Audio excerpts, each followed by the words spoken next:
કેમ છો સ્ટુડન્ટ્સ બધા? જય શ્રી કૃષ્ણ. સો હવે આપણે નેક્સ્ટ ક્વેશ્ચન સ્ટાર્ટ કરવાનો છે. તમે આવી જાઓ, પેજ નંબર ઇઝ 4. લાસ્ટ જે આપણે ક્વેશ્ચન કમ્પ્લીટ કર્યો હતો દેટ વોઝ ક્વેશ્ચન નંબર 2, જે ઇમ્પોર્ટન્ટ ક્વેશ્ચન હતો. ક્લિયર? ક્વેશ્ચન 2 આપણે જે કમ્પ્લીટ કર્યો was what are the steps involved in marketing research process. Clear? જે આપણે સ્ટેપ્સ કમ્પ્લીટ કર્યા હતા, ટોટલ 6 સ્ટેપ્સ હતા. એમાંથી જે ઇમ્પોર્ટન્ટ સ્ટેપ્સ હતા જેના રિલેટેડ તમને એ લોકો ક્વેશ્ચન્સ પૂછી શકે છે એમસીક્યુમાં. મેં તમને કીધું હતું third step research design formulation A one of the most important step કહેવાય છે. ફોર્થ સ્ટેપ ફિલ્ડ વર્ક ઓર ડેટા કલેક્શન. આ બે સ્ટેપ એવા છે કે જેમાંથી તમને એ લોકો મેક્સિમમ એમસીક્યુઝ ફોર્મ કરીને પૂછે છે. But overall external exam point of view A question બહુ જ ઇમ્પોર્ટન્ટ છે. ક્લિયર? ચલો હવે આપણે થર્ડ ક્વેશ્ચન સ્ટાર્ટ કરીએ છીએ. That is discuss what is the role of marketing research in marketing decision making. એટલે જે પણ કંપનીઝ છે એ માર્કેટિંગ ફિલ્ડ રિલેટેડ ડિસિઝન્સ લે છે. આઈધર આપણે એવું કહીએ કે માર્કેટિંગ સ્ટ્રેટેજીસ બનાવે છે. ક્લિયર? તો માર્કેટિંગ રિસર્ચ કઈ રીતે કંપનીઝને માર્કેટિંગ ફિલ્ડ રિલેટેડ ડિસિઝન્સ લેવામાં હેલ્પ કરે છે, આઈધર માર્કેટિંગ સ્ટ્રેટેજીસ પ્રિપેર કરવામાં હેલ્પ કરે છે.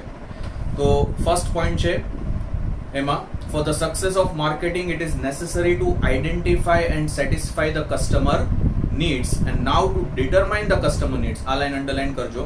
Now to determine the customer needs and to implement the marketing strategies and programs, marketing managers need sufficient information. અને information એ લોકોને કોના થ્રુ મળે? માર્કેટિંગ રિસર્ચ થ્રુ મળે છે. એટલે મેઇન પર્પઝ માર્કેટિંગનો શું છે કે કસ્ટમરની નીડ્સ કઈ રીતે સેટિસ્ફાઈ કરવી, that is the main objective of marketing department. And for that purpose marketing manager needs the information કે ભાઈ what are the types of needs of the customer, how you can satisfy those needs, how you can manufacture that type of product કે જે કસ્ટમરની need satisfy કરી શકે. તો આ બધી information મેનેજરને કોના થ્રુ મળે છે? Marketing research through. So marketing research helps the company to satisfy the needs of the customer. એ ફર્સ્ટ પોઈન્ટ છે.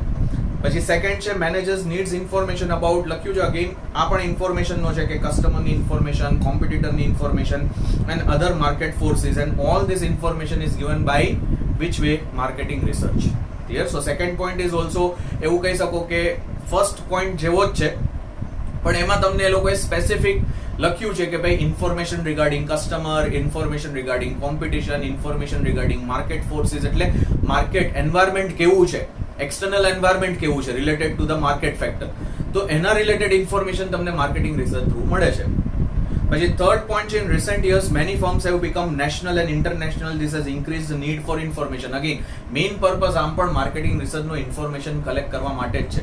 ઘણી બધી companies national level, clear, and even they are doing business at international level. હવે તમે international level ઉપર business કરતા હો તો definitely you have to have some information related to that country.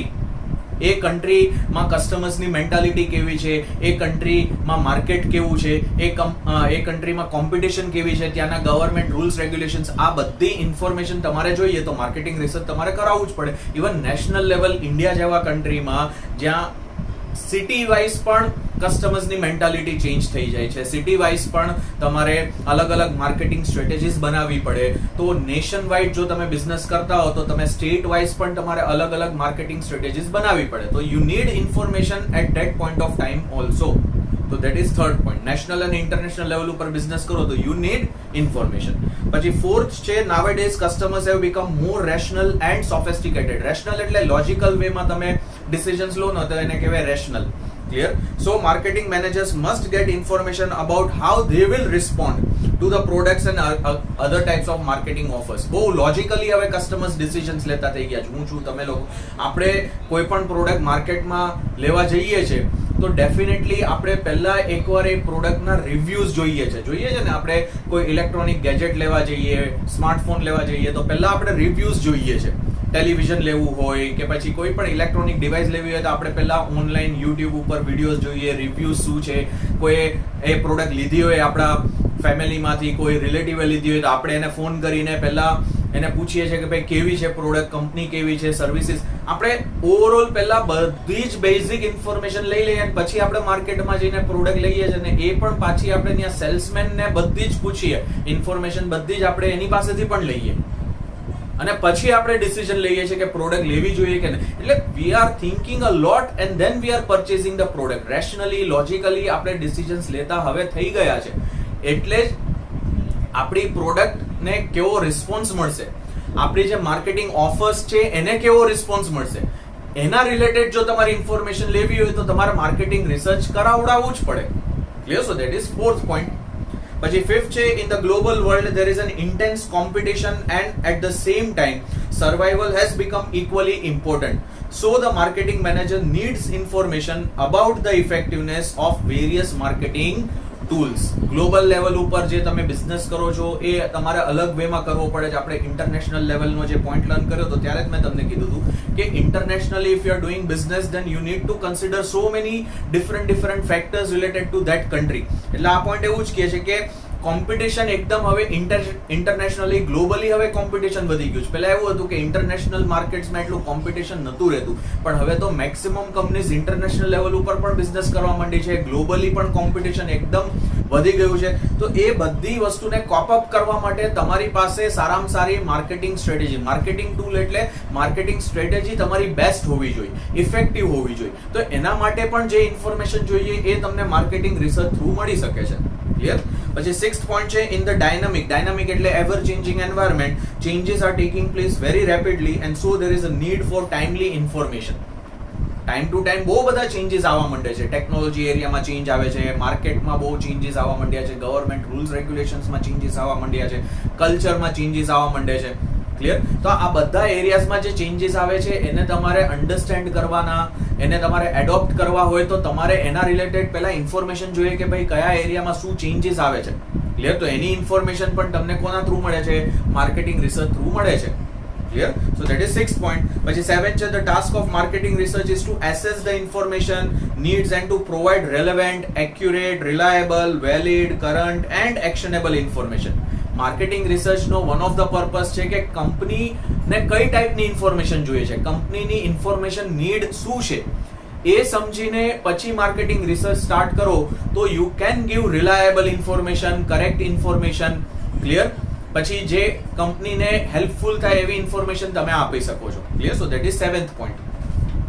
પછી નેક્સ્ટ પેજ ઉપર તમને 8th પોઈન્ટ આપ્યો છે, at present due to competitive environment and the problem of increasing the cost, management requires sound and complete information about the market and for this marketing research is necessary. આપણે competition related તો વાત થઈ જ આગળના પોઈન્ટમાં. Competitive environment એટલે competition બહુ વધતું જાય છે, તમારે જે કોસ્ટ ઓફ પ્રોડક્શન છે એ દિવસે દિવસે વધતી જાય છે, માર્કેટિંગ રિલેટેડ કોસ્ટ દિવસે દિવસે વધતી જાય છે, તમારે એડવર્ટાઇઝમેન્ટ એરિયામાં એક્સપેન્સીસ બહુ કરવા પડે છે. ક્લિયર? તો આ બધી વસ્તુને તમારે ટેકલ કરવી હોય તો તમારી પાસે સારામાં સારી ઇન્ફોર્મેશન હોય કે ભાઈ હું મારી કોસ્ટ કેવી રીતે રિડ્યુસ કરી શકું, ભાઈ કોમ્પિટિટિવ એન્વાયરમેન્ટમાં હું બિઝનેસ કેવી રીતે કરી શકીશ. ક્લિયર? તો એના માટે જે ઇન્ફોર્મેશન જોતી હશે એ પણ તમને માર્કેટિંગ રિસર્ચ થ્રુ મળે છે.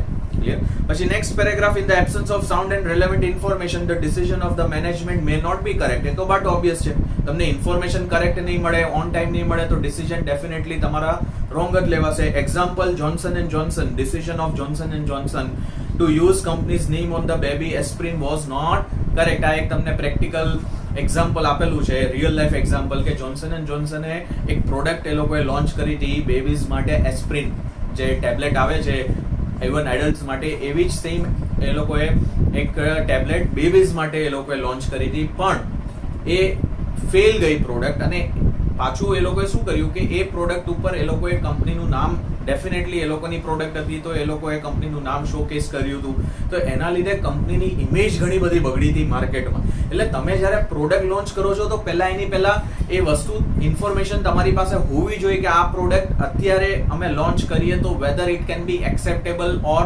Not acceptable. એ company information through marketing research લેવડાવી જ નથી. કંપનીને એવું હતું કે ભાઈ અમારી કંપનીની ઇમેજ બહુ સારી, જોન્સન જોન્સનની આમ પણ બેબી પ્રોડક્ટ્સ વર્લ્ડ ફેમસ છે. તો એમને એવું લાગ્યું અમે આ પ્રોડક્ટ લોન્ચ કરશું, એ પણ એક્સેપ્ટ કરી લેશે, પણ એ એક્સેપ્ટ ન કરી અને એના લીધે કંપનીની ઇમેજ જે સારી હતી ને એ બગડી ગઈ કે કંપની આ કઈ ટાઈપની પ્રોડક્ટ લોન્ચ કરી લીધી, આની કોઈ ઇફેક્ટિવનેસ નથી, ને એ નેગેટિવ રિવ્યુઝ કંપનીને મળ્યા હતા. એના લીધે એમની જે બ્રાન્ડ ઇમેજ હતી એ બગડી ગઈ માર્કેટમાં. ક્લિયર? એટલે આ તમને એક પ્રેક્ટિકલ લાઈફનું એક્ઝામ્પલ આપેલું છે. પછી 9th પોઈન્ટ છે marketing manager has to take decisions about a potential opportunity. Then target market. Target market એટલે કયા માર્કેટમાં તમે આઈધર તમારી પ્રોડક્ટ લોન્ચ કરવા માંગો છો, કયા માર્કેટમાં તમારે આપણે કહીએ ને કે જે તમારા ટાર્ગેટ્સ છે તમારે અચીવ કરવા છે first. Clear? All over India તમે પ્રોડક્ટ સેલ કરો છો તો પણ કંપની માટે અમુક જે સિટીઝ છે કે અમુક સ્ટેટ હોય ને એ ટાર્ગેટ માર્કેટ કહેવાય કે ભાઈ પહેલા હું ટાર્ગેટ આ સિટીમાં કે આ સ્ટેટમાં હું અચીવ કરીશ, પછી બાકીના સ્ટેટ્સ ઉપર અમે ફોકસ કરશું, તો એને ટાર્ગેટ માર્કેટ કહેવાય. ક્લિયર? પછી સિલેક્શન, માર્કેટ સેગમેન્ટેશન જે આપણે નેક્સ્ટ ક્વેશ્ચનમાં લર્ન કરશું. માર્કેટ સેગમેન્ટેશનનો મેં તમને પોઈન્ટ ઓલરેડી સમજાવી દીધો, distribution of the market. Clear? પછી પ્લાનિંગ છે, ઇમ્પ્લિમેન્ટેશન ઓફ માર્કેટિંગ પ્રોગ્રામ્સ છે. આ બધી વસ્તુના જો તમારે પ્રોપર ડિસિઝન્સ લેવા હોય કે તમારે માર્કેટ સેગમેન્ટેશન કેવી રીતે કરવાનું, માર્કેટિંગના પ્રોગ્રામ્સ કેવી રીતે તમારે લોન્ચ કરવાના, ફોર ધેટ પર્પઝ પણ જે ઇન્ફોર્મેશન જોઈએ છે એ તમને માર્કેટિંગ રિસર્ચ થ્રુ મળી શકે છે. ક્લિયર? સો આ ફર્સ્ટ 2 લાઇન્સ ઇમ્પોર્ટન્ટ છે. પછી next line, nowadays this decisions have become more complicated due to uncontrollable environmental factors like general economic condition છે, ટેકનોલોજીકલ, એટલે જે એક્સટર્નલ એન્વાયરમેન્ટ છે એના જે ફેક્ટર્સ છે ને એમાં કન્ટિન્યુઅસલી હવે ચેન્જીસ આવવા માંડ્યા છે. આમ પણ external environment out of the control of company જ હોય, પણ સ્ટીલ એમાં બહુ ફ્રીક્વન્ટ ચેન્જીસ આવવા માંડે ને તો એ કંપની માટે બહુ ડિફિકલ્ટ થઈ જાય. એના પ્રમાણે તમારે બિઝનેસ કરવો હોય તો એ બહુ ડિફિકલ્ટ થઈ જાય, કેમ કે સ્ટ્રેટેજીસ તમારા બિઝનેસની તમારે એક્સટર્નલ એન્વાયરમેન્ટ રિલેટેડ બનાવવી પડે. હવે એના ફેક્ટર્સમાં પણ જો કોન્સ્ટન્ટલી કન્ટિન્યુઅસલી ચેન્જીસ આવતા રહેતા હોય તો it would be very difficult for the company to do the business. તો એ બધી વસ્તુને તમારે ટેકલ કરીને એની ઇન્ફોર્મેશન કલેક્ટ કરવી પડશે. જે તમને એરિયાઝ આપ્યા છે કે ભાઈ જનરલ ઇકોનોમિક કન્ડિશન, ઇકોનોમીની કન્ડિશન કેવી છે, ટેકનોલોજી એરિયામાં શું ડેવલપમેન્ટ્સ થાય છે, પછી ધીસ આર ધ ફેક્ટર્સ જેના રિલેટેડ ઇન્ફોર્મેશન તમારે લેવી પડે કે એમાં ચેન્જીસ શું થાય છે, શું થવાના છે ફ્યુચરમાં. And then based on that you need to prepare your marketing programs, માર્કેટિંગનું પ્લાનિંગ તમે કરી શકો છો, એ બધી વસ્તુ. ક્લિયર? પછી લખ્યું સો માર્કેટિંગ મેનેજર છે, marketing managers must have relevant and reliable information about the market. And last 10th point છે marketing research provides information about controllable and uncontrollable factors and also the customer. Controllable એટલે internal environment ના factors, uncontrollable એટલે external environment ના factors, એના related information જોતી હોય, customer related information જોતી હોય તો એ પણ તમને marketing research through મળે છે.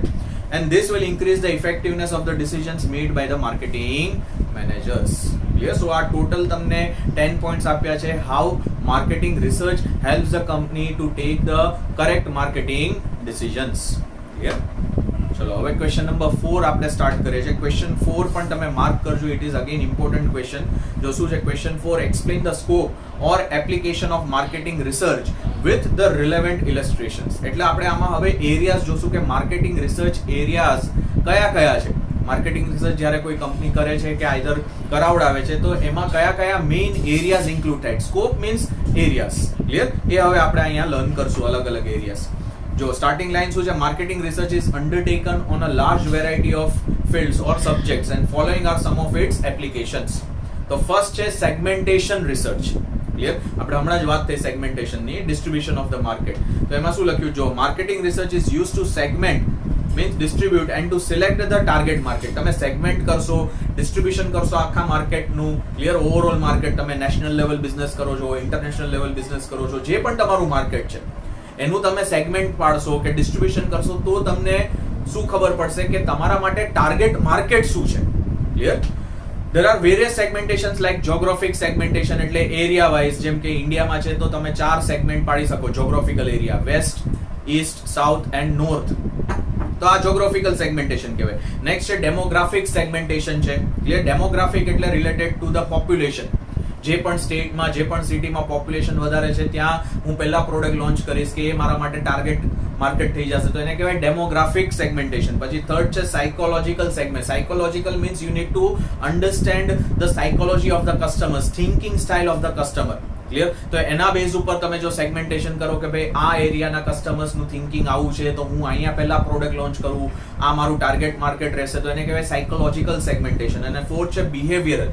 તો પર્ટિક્યુલર એરિયાના કસ્ટમર્સનું બિહેવિયર કેવું છે, તમારી પ્રોડક્ટ માટે, તમારી કંપની માટે એમનું બિહેવિયર કેવું છે, પોઝિટિવ છે, નેગેટિવ છે, તો એને કહેવાય બિહેવિયરલ સેગમેન્ટેશન.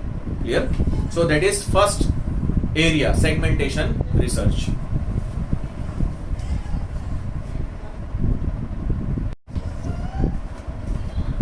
પછી સેકન્ડ તમને પોઈન્ટ જે આપ્યો છે સેગમેન્ટેશન રિસર્ચ પછી, that is product research. Clear? જો એમાં શું છે, product research includes the following. તો ટોટલ એમાં 5 તમને સબ પોઈન્ટ્સ આપ્યા છે.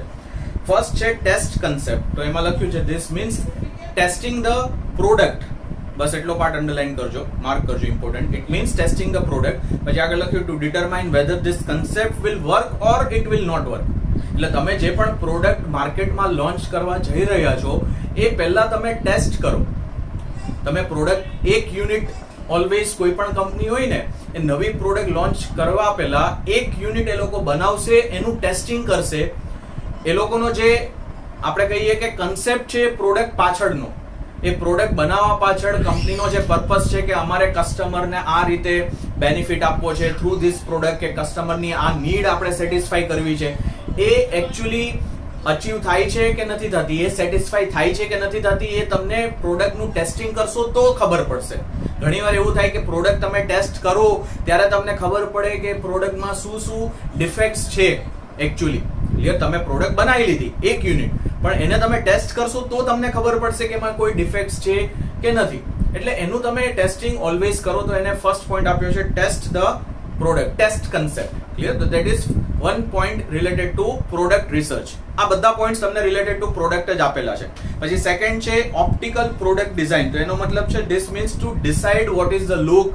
ડિઝાઇનિંગ પાર્ટ છે કે પ્રોડક્ટ દેખાશે કેવી, એનું અપિયરન્સ કેવું હશે, ડિઝાઇનિંગ ઓફ ધ પ્રોડક્ટ. બસ એટલો જ part. Example, Whirlpool has introduced a new model of refrigerator where it is possible to take the cold water without opening the door of the refrigerator. ઘણા બધા refrigerators તમે, આ તો એક example છે, પણ હવે તો ઘણી બધી કંપનીઝ લોન્ચ કરી દીધા છે. LG છે, Samsung છે, કે તમને જે પાણી જોતું હોય ને પ્યુરિફાયર જેવું, કે બહાર તમને ગ્લાસ રાખવાની જગ્યા આપે. જે ઉપરનો ડોર હોય, ડબલ ડોરનું જો રેફ્રિજરેટર હોય તો ઉપરનો જે ડોર છે ત્યાં તમને એ લોકો ગ્લાસ રાખવાની જગ્યા આપશે. ત્યાં તમે ગ્લાસ રાખશો એટલે ઓટોમેટિકલી ત્યાં સેન્સર જ હોય, એટલે પાણી એ ગ્લાસમાં ભરાઈ જાય. આઈધર બોટલ તમારે મૂકવી હોય તો ત્યાંથી તમને બોટલ ભરાઈ જાય પીવા માટે. ક્લિયર? તો એ તમારે ફ્રીઝ ખોલવાની જરૂર નથી, કેમ કે જેટલી વાર ફ્રીઝ ખોલ બંધ થાય એમાં પણ લોડ આવતો હોય એના મશીન ઉપર. ક્લિયર? તો કમ્પ્રેસર ઉપર લોડ આવતો હોય. તો એ વસ્તુને અવોઇડ કરવા માટે કે આઈધર કસ્ટમરને આપણે કહીએ ને કે ફ્રીઝ ખોલવાની એ જરૂર ન પડે, એના માટે એ લોકોએ આવું એક ફીચર એડ કર્યું છે. તો પ્રોડક્ટની ડિઝાઇન તમે શું રાખો છો, એનું લુક, એનું અપિયરન્સ, એ બધું તમે જો કન્સિડર કરો તો એને કહેવાય point number 2 optical product design. પછી થર્ડ છે પ્રોડક્ટ મોડિફિકેશન. એમાં ડાયરેક્ટલી એક્ઝામ્પલ છે, formally the old model of Activa was giving lower mileage, that is average, and now it has been modified with the new features and so now it is giving higher mileage. Clear? તો product નું mileage modification એટલે તમે તમારી રીતે decide કરો. આ તો એક એક્ઝામ્પલ છે કે પ્રોડક્ટના કયા ફીચરમાં તમારે મોડિફિકેશન લઈને આવવું છે. પછી ફોર્થ છે બ્રાન્ડ પોઝિશનિંગ એન્ડ રીપોઝિશનિંગ. એમાં પણ એક્ઝામ્પલ આપેલો છે. Example, Cadbury Dairy Milk chocolate was originally focused for children, but now the company is focusing it as the gift article on various celebrations also. Example જે add આવે છે, કુછ મીઠા હો જાય. અને હવે તો એ લોકોએ આમ પણ એવું કહેવાય છે કે chocolate is a stress buster. તો એ લોકોનું નેક્સ્ટ હવે ટાર્ગેટ એવું છે કે આપણે ચોકલેટની જે આપણી એડ બનાવીએ એ સ્ટ્રેસ બસ્ટરના ફોર્મમાં બનાવે, કે તમે ડેરી મિલ્ક ચોકલેટ ખાઓ અને સ્ટ્રેસથી રિલીવ થઈ જાઓ. ક્લિયર? એટલે સી તમારે તમારી પ્રોડક્ટનું પોઝિશનિંગ ચેન્જ કરવું પડે ઘણીવાર. પોઝિશનિંગ એટલે અર્લિયર તમારી પ્રોડક્ટ ફોકસ કયા ટાઈપના કસ્ટમર્સ, કયા એજ ગ્રુપના કસ્ટમર ઉપર કરતી હતી, ચિલ્ડ્રન્સ ઉપર. પછી તમે વિચાર્યું કે ના યાર, હવે આ કન્સેપ્ટ આપણે કહીએ ને કે હવે બહુ કોમન થઈ ગયો, ભાઈ ચોકલેટ એટલે ચિલ્ડ્રન્સ માટે. એવું નહીં, આપણે આપણી પ્રોડક્ટ ઓવરઓલ બધા જ કન્ઝ્યુમ કરે એવું કરીએ તો માર્કેટ તમારું કેટલું એક્સપાન્ડ થઈ જશે. બધા જ કસ્ટમર તમારી પ્રોડક્ટ લેવા. તમે ખાલી ચિલ્ડ્રન્સ ઉપર કરશો તો તમારો કસ્ટમર બેઝ એ જ રહેશે, પણ તમે હવે ઓવરઓલ બધા જ એજ ગ્રુપના લોકો ઉપર ફોકસ કરો છો. તમે તમારી પ્રોડક્ટનું પોઝિશનિંગ ચેન્જ કર્યું. ક્લિયર? એટલે તમને એક્ઝામ્પલ એ લોકોએ આ આપ્યો છે. બહુ પ્રોપર એક્ઝામ્પલ્સ છે. એક્ઝામ્પલ્સ યાદ રાખશો ને આ બધા પોઈન્ટ્સમાં તો તમને 100% એનો મીનિંગ યાદ રહેશે ને રહેશે. એટલે એવું ન સમજતા કે એક્ઝામ્પલ્સ છે એટલે ઠીક છે સર આવું તો કઈ પૂછાશે નહીં. એક્ઝામ્પલ તો એ લોકો એમની રીતે આપેલા છે, બટ એક્ઝામ્પલના બેઝ ઉપર જો કોઈ ક્વેશ્ચન એ લોકોએ ફોર્મ કરી દીધો, એક્ઝામ્પલ યાદ હશે ને તો ત્યારે તમને સ્ટ્રાઇક થઈ જ જશે કે હા સર આ એક્ઝામ્પલ હતો તો આ પોઈન્ટનો મીનિંગ આવો હતો. ક્લિયર? પછી નેક્સ્ટ ફિફ્થ છે ટેસ્ટ માર્કેટિંગ. જેવી રીતે ટેસ્ટ કન્સેપ્ટ છે એવી રીતે ટેસ્ટ માર્કેટિંગ નો પોઈન્ટ છે. In this a sample product is introduced in a market. An example is a product is introduced in Baroda market, and now if it gets a good response in Vadodara market, he may decide to operate in other parts. એટલે ઘણી બધી company sample ના ફોર્મમાં product launch કરે. Sample એટલે product launch કરે પણ ખાલી એક સિટી કે એક એરિયા રિલેટેડ જ કરશે, કે આઈધર એક સ્ટેટ રિલેટેડ. પછી એ પર્ટિક્યુલર એરિયાનો એ લોકો રિસ્પોન્સ જોશે, રિસ્પોન્સ સારો હશે તો પછી એ લોકો all over India product launch કરશે, તો એને કહેવાય test marketing. Clear? So total આ 5 પોઈન્ટ્સ તમને પ્રોડક્ટ રિસર્ચ રિલેટેડ આપેલા છે. પછી નેક્સ્ટ નંબર થર્ડ એરિયા છે, ધેટ ઇઝ પ્રાઇસિંગ રિસર્ચ. એટલે આમાં પ્રોડક્ટની પ્રાઇસ રિલેટેડ તમને પોઈન્ટ્સ આપેલા છે. while selling his product in the market, the marketer એટલે company has to decide pricing policy. Example, he may select scheming or either penetration policy. Clear? હવે એનો meaning આપ્યો છે. નેક્સ્ટ પાર્ટ માર્ક કરજો, important છે. In skimming policy initial price would be very high and when the competition increases it is gradually reduced. તેને કહેવાય skimming. જ્યારે નવી પ્રોડક્ટ લોન્ચ થાય, આમ પણ તમે જુઓ કે મોબાઈલ ફોન્સમાં ખાસ કરીને આવું હોય જ છે, એટલે તમને બેસ્ટ એક્ઝામ્પલ મોબાઈલ ફોન્સનું, પછી તમે કાર્સનું પણ એક્ઝામ્પલ લઈ શકો. ક્લિયર? જ્યારે નવી કોઈ પ્રોડક્ટ લોન્ચ થતી હોય તો ઇનિશિયલી એની પ્રાઇસ વધારે જશે, કેમ કે કંઈક એમાં નવું હશે, કોઈક ફીચર એમાં નવું હશે. તો કંપની ઓલવેઝ ટ્રાય શું કરે કે એનો બેનિફિટ લઈને પ્રાઇસ એ લોકો વધારે ચાર્જ કરે, પ્રોફિટ્સ વધારે ચાર્જ કરવાની, પ્રોફિટ્સ વધારે અર્ન કરવાની ટ્રાય કરે. પછી એકવાર પ્રોડક્ટ રૂટીન થઈ જશે, ઓવરઓલ બધા કસ્ટમરને હવે ખબર પડી ગઈ શું છે પ્રોડક્ટ, પછી એ પ્રોડક્ટ જેવી બીજી પ્રોડક્ટ્સ પણ માર્કેટમાં આવવા માંડી છે, તો કંપની ગ્રેજ્યુઅલી શું કરશે, પ્રાઇસ એની રિડ્યુસ કરી નાખશે. એટલે initially you will take the benefit of higher price, higher profits, and then letter on competition વધશે એટલે you will reduce the price. તો આ પોલિસીને કહેવાય, પ્રાઇસિંગ પોલિસીને કઈ પોલિસી કહેવાય છે? Skimming policy. ક્લિયર? એટલે આ પોઈન્ટ યાદ રાખજો, એમસીક્યુ માટે ઇમ્પોર્ટન્ટ છે, પૂછાય જ છે. પછી નેક્સ્ટ પેજ ઉપર પેનિટ્રેશન નો મીનિંગ આપ્યો. In penetration price initial price is kept very low. Opposite છે. Initially price will be low and with the increase in demand it will be gradually increased. Clear? પછી immediately એ લોકો ધીમે ધીમે એની demand જેમ વધવા માંડશે એમ પ્રાઇસ એ લોકો વધારશે. મેક્સિમમ કંપનીઝ હવે આ રીતે પ્રાઇસિંગ પોલિસી રાખે છે. પેનિટ્રેશન કે પહેલા લોન્ચ કરશે ને ત્યારે બહુ લોઅર પ્રાઇસ ઉપર કરશે, જેથી કરીને કસ્ટમર એટ્રેક્ટ થશે અને કસ્ટમરને પ્રોડક્ટ સિવાય ચાલે નહીં. You can take best example of Reliance Jio. એ લોકોએ ફ્રી પ્રાઇસ જ નથી રાખી, ફ્રી આપી દીધું સર્વિસીસ, ડેટા સર્વિસીસ, અને પછી આપણને એ વસ્તુની હેબિટ પડી ગઈ and then they launch the package. Clear? પછી એ લોકોએ એમના જે પ્રાઇસિંગ છે એ બધું સેટ કર્યું અને હવે જે પણ પ્રાઇસ ચાર્જ કરશે એ આપણે પે કરવાના જ છે, કેમ કે આપણને હવે એ સર્વિસીસ વગર નથી ચાલતું. ક્લિયર? એટલે પેનિટ્રેશન પોલિસી આને કહેવાય. પછી નેક્સ્ટ લાઈન છે, while conducting pricing research the marketer should also consider the following. આ તમે ઇકોનોમિક્સમાં લર્ન કરી લીધો છે already point. Price elasticity of demand. એમાં એક્ઝામ્પલ છે, if the demand for the product is relatively elastic, એટલે જે ચેન્જ થતી હોય, પ્રાઇસ ચેન્જ થાય, ડિમાન્ડ ચેન્જ થાય, એવી રીતે એને કહેવાય relatively elastic. It is desire to charge slightly lower price. જો તમે પ્રાઇસ હાઈ કરશો તો ડિમાન્ડ ઘટી જશે, પ્રાઇસ લો કરશો તો ડિમાન્ડ વધી જશે, એને કહેવાય પ્રાઇસ ઇલાસ્ટિસિટી. તો ઓલવેઝ પ્રાઇસ ઇલાસ્ટિસિટી હોય તો તમે ઓલવેઝ ટ્રાય શું કરો કે પ્રોડક્ટની પ્રાઇસ શું રાખો, તમે લો રાખો, જેથી કરીને પ્રોડક્ટની ડિમાન્ડ હાયર રહેશે. ક્લિયર? અને સેકન્ડ તમને પોઈન્ટ આપ્યો છે, response to the price change. If the customers respond to the price change the marketer should focus on the price change. જો પ્રાઇસ ચેન્જના લીધે પોઝિટિવ રિસ્પોન્સ મળતો હોય તો તમે પ્રાઇસ ચેન્જ કરો, નેગેટિવ રિસ્પોન્સ મળતો હોય તો પ્રાઇસ ચેન્જ ન કરો. Clear? So that are the 2 points related to the pricing research.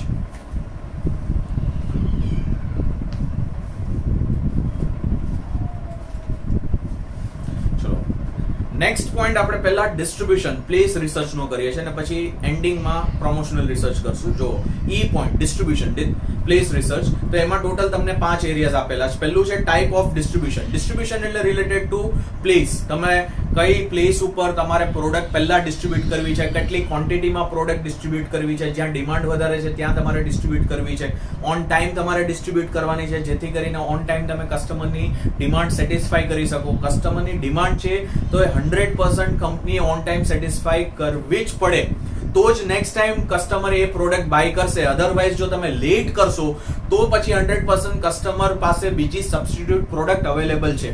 Clear? એટલે distribution research is also one of the important part. તો એમાં પહેલું છે type of distribution. Marketer should decide proper type of distribution channel out of exclusive distribution છે, selective છે, intensive છે. 3 ટાઈપની distribution channels આપી છે. એક્સક્લુઝિવલી એટલે ડાયરેક્ટલી જો કંપની આપણે કહીએ ને કે વન વે કે તમે ડાયરેક્ટલી કસ્ટમર જોડે કનેક્ટ થાવ, કંપની એન્ડ કસ્ટમર વચ્ચે કોઈ ઇન્ટરમીડિયરી કોઈ નહીં, કે કોઈ હોલસેલર કોઈ ડિસ્ટ્રીબ્યુટર નહીં, તો એને એક્સક્લુઝિવલી ડિસ્ટ્રીબ્યુશન ચેનલ કહેવાય. પછી સિલેક્ટિવ એટલે તમે તમારા અંડર ડિસ્ટ્રીબ્યુટર્સ બનાવો અને પછી પ્રોડક્ટ સેલિંગ કરો. ઇન્ટેન્સિવ એટલે આપણે કહીએ ને કે કંપની બંને વેમાં કરે, કે ડાયરેક્ટ પણ સેલિંગ કરતી હોય, ઇનડાયરેક્ટ સેલિંગ પણ કરતી હોય, મિક્સચર, તો એને કહેવાય ઇન્ટેન્સિવ. તો કોઈ પણ તમારે ડિસ્ટ્રીબ્યુશન ચેનલ સિલેક્ટ કરવી પડશે based on the type of the product you are selling. પછી સેકન્ડ છે attitude of channel members. Channel members એટલે હોલસેલર, રિટેલર, એ બધાનો એટીટ્યુડ કેવો છે, clear? Attitude of channel members also play an important role in marketing. તમારા જો channel members તમને સપોર્ટ કરતા હશે, કે એમનો એટીટ્યુડ તમારી પ્રોડક્ટ માટે પોઝિટિવ હશે, તો પછી તમે એ રીતે માર્કેટિંગ સ્ટ્રેટેજીસ બનાવો. ક્લિયર? પછી થર્ડ છે intensity of wholesale and retail coverage. The marketer should ashes the intensity of the wholesale and retail coverage. Wholesale and retail coverage એટલે તમારા હોલસેલર્સનું માર્કેટ કેવું છે, હોલસેલર્સ કેટલી પ્રોડક્ટ સેલ કરી શકે છે, રિટેલર્સ કેટલી પ્રોડક્ટ સેલ કરી શકે છે, એમના નંબર ઓફ કસ્ટમર્સ કેટલા છે, એને કહેવાય કવરેજ. તો એમનું કવરેજ લેવલ કેટલું છે. Intensity means what is the level of their coverage. એના બેઝ ઉપરથી તમે માર્કેટિંગ રિલેટેડ તમારી સ્ટ્રેટેજીસ બનાવી શકો છો. નંબર 4 છે channel margin. Marketer should provide proper margin. Proper margin એટલે તમે જે કમિશન પે કરો છો તમારા હોલસેલર ને રિટેલર ને, એ તમે કન્સિડર કરીને તમારી માર્કેટિંગ સ્ટ્રેટેજીસ બનાવી શકો છો. એન્ડ લાસ્ટ છે location of retail and wholesale outlets. The marketer should decide proper location for retail and wholesale outlets. મેં કીધું ને પહેલા જ કે ડિસ્ટ્રીબ્યુશન એવી રીતે કરવાનું કે કસ્ટમરને જ્યારે પ્રોડક્ટ જોઈએ છે ત્યારે મળવી જોઈએ અને નિયર બાય પ્લેસમાં મળવી જોઈએ. આજે મારું ઘર જે એરિયામાં છે એના નજીકના એરિયામાં જો મને પ્રોડક્ટ મળી જતી હોય, દેન વેલ એન્ડ ગુડ, કે હું એ જ પ્રોડક્ટ બાય કરીશ. જો મને નહીં મળતી હોય તો મારી ઘરના નજીક જે પણ પ્રોડક્ટ મળતી હશે હું એ બાય કરવા માંડીશ. હું દૂર સુધી જઈશ નહીં કે ના ભાઈ મારે આ જ પ્રોડક્ટ લેવી છે. 1 કે 2 વખત જઈશ, પછી ત્રીજી વખતથી હું શું કરીશ કે ભાઈ જે મળે છે લઈ લઉં. ક્લિયર? એટલે હોલસેલર અને રિટેલર્સના આઉટલેટનું લોકેશન શું છે એ બહુ ઇમ્પોર્ટન્ટ છે. એ પણ તમે ડિસાઇડ કરી શકો છો based on marketing research. Clear? તો જે પ્રમોશનલ રિસર્ચના પોઈન્ટ્સ છે ટોટલ 8, એ હવે આપણે નેક્સ્ટ સેશનમાં કરી લેશું. એટલે આ ક્વેશ્ચન આપણો કમ્પ્લીટ થઈ જશે. પછી ખાલી તમને એક ટેબલ ફોર્મમાં પોઈન્ટ્સ ખાલી આપણે કહીએ ને કન્સાઇઝ વેમાં આપી દીધા છે, એ તમે ડાયરેક્ટલી તમારી રીતે જોઈ શકો છો. એટલે ડાયરેક્ટ એના પછી આપણે ક્વેશ્ચન 5 સ્ટાર્ટ કરી દઈશું. ક્લિયર? ચલો મળીએ નેક્સ્ટ સેશનમાં. આવજો બધા, સાચવજો. જય શ્રી કૃષ્ણ.